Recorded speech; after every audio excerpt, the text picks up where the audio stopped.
এক সময়ের জনপ্রিয় জনপ্রতিনিধি, জনগণের সেবায় নিজেকে নিবেদিত করা এক নারী আজ ক্যান্সারের সঙ্গে লড়াই করছেন। অর্থাভাবে চলছে না চিকিৎসা, বাঁচতে চান তিনি, চান সমাজের সহযোগিতা।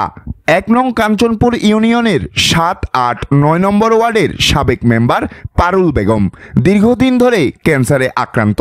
একসময় যিনি জনগণের সেবায় নিজেকে উৎসর্গ করেছিলেন, আজ তিনি নিজেই জীবন মৃত্যুর সন্ধিক্ষণে।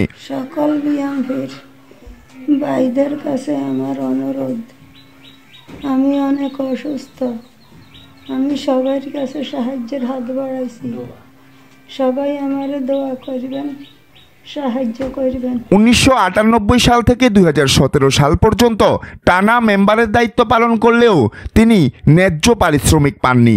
চিকিৎসার জন্য জমি বিক্রি করেছেন, ঋণের বোঝায় জর্জরিত, তবু পর্যাপ্ত চিকিৎসা করাতে পারছেন না। অর্থের কারণে আমার স্ত্রীকে আমি চিকিৎসা করাতে পারিনি।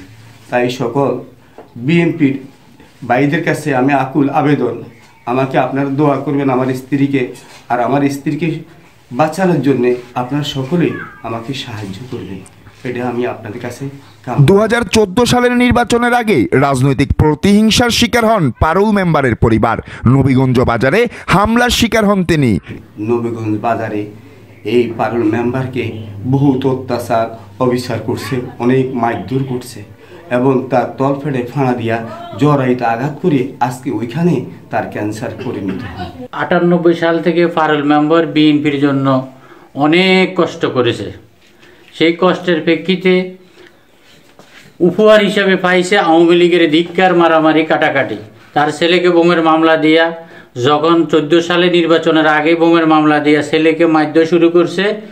এই ছেলেকে বাঁচাইতে যাইয়া মা যখন পেশ করছে, মাকে অসম্ভব মারধর করা হয়েছে, তার থেকে তার জরায়ু ইনজুরি হয়েছে, ইনজুরি থেকে এখন ক্যান্সারে পরিণত হয়েছে। এর প্রেক্ষিতে আজকে সে মৃত্যুসজ্জায় আছে। আমরা তার সম্বন্ধে জানি উনি অত্যন্ত বিনয়ী এবং পরিশ্রমী বিএনপি।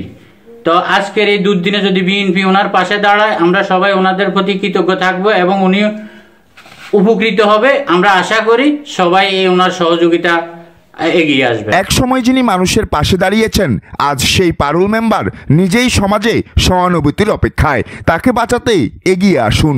আপনার একটু সাহায্যে হয়তো একজন মা, একজন জনপ্রতিনিধি নতুন জীবন ফিরে পেতে পারেন।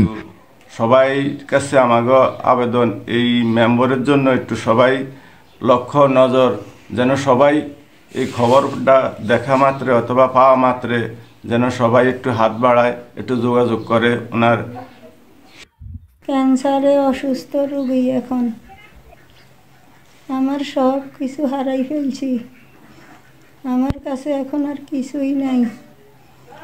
আমি অনেক টাকা ঋণও আছি।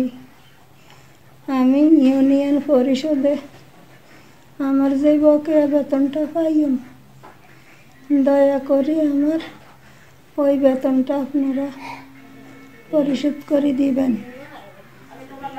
আর সকল বিএনপির ভাইদের কাছে আমার অনুরোধ, আমি অনেক অসুস্থ, আমি সবার কাছে সাহায্যের হাত বাড়াইছি, সবাই আমার দোয়া করবেন, সাহায্য করবেন।